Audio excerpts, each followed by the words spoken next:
Hi, my name's Justine from Wallet on a Diet. I'm a stay-at-home mom on a one-income budget, and today I'm sharing my monthly budget breakdown with you.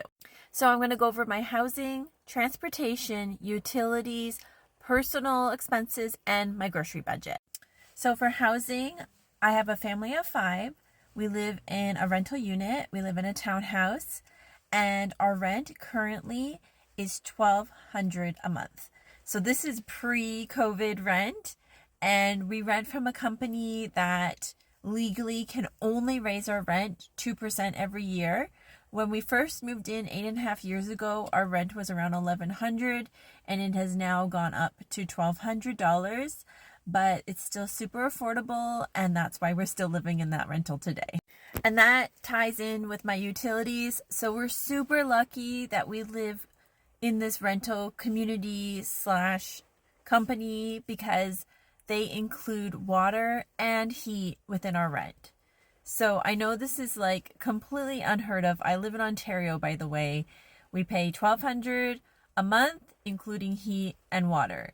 And the only utility that we pay for is our electrical hydro bill. And full disclosure, because my husband is a small business owner and on paper we're a low income family, we get that electrical bill subsidized. And so on average for our electricity, we pay like $50 to $100 a month on electricity. Next is transportation. So like I mentioned before, my husband is a small business owner. He owns his own landscaping company.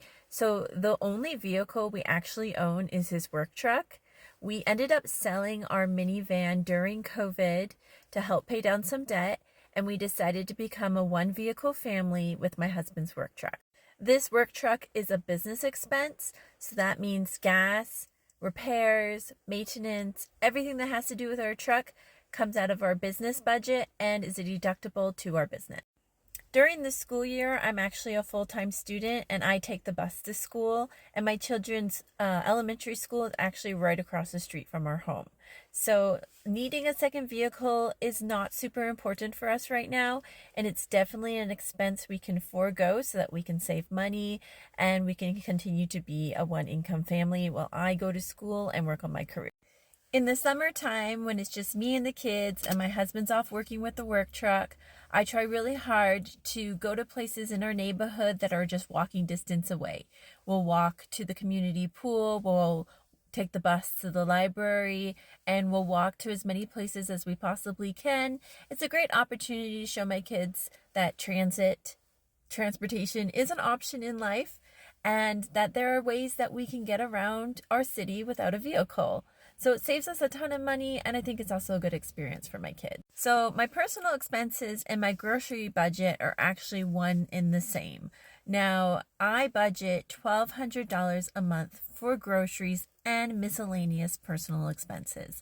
That means for a 4-week month, I budget $240 for groceries, any household consumable product that I may need, like cleaning supplies, and personal expenses that I may need, like buying clothes, buying random things for my children, birthday presents. That's all included in that budget. So how I save on groceries to stay within this tight budget is I do a lot of price matching. I meal plan, I follow the flyer sales, I meal plan around the flyer sales. I use apps such as Flash Food app to buy like discount food. I go to stores looking for discount meat and I will buy discount meat in bulk. I try to stock up on really affordable hot sales of the week for like pasta and canned goods.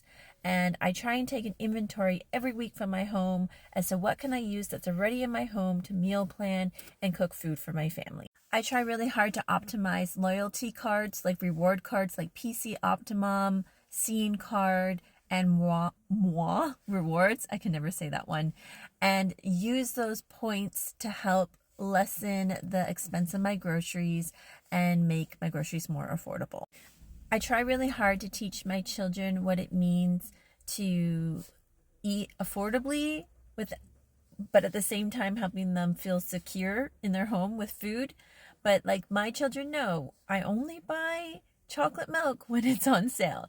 Like, they know that there's certain staples in my home that I will only bring in that's on sale, and they're okay with that. When I can't find chocolate milk on sale, then we can use chocolate milk powder and make our own chocolate milk.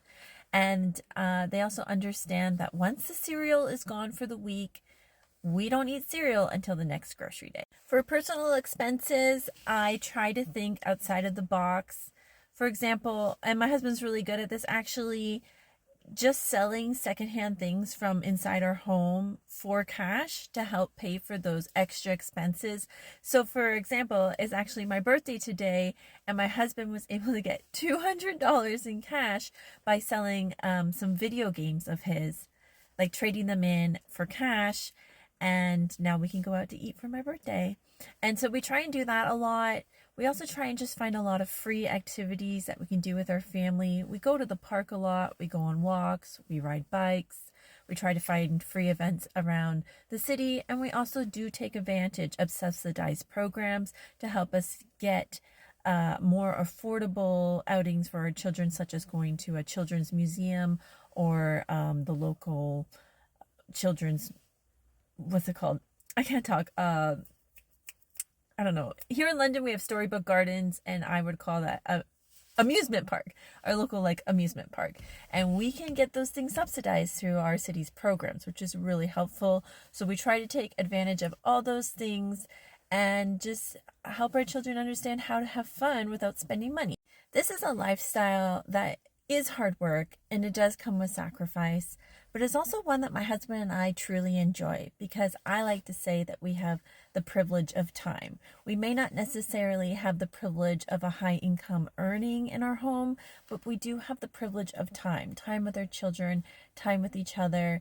And I also get the privilege of the time that I need to take to further my higher education by living within our means.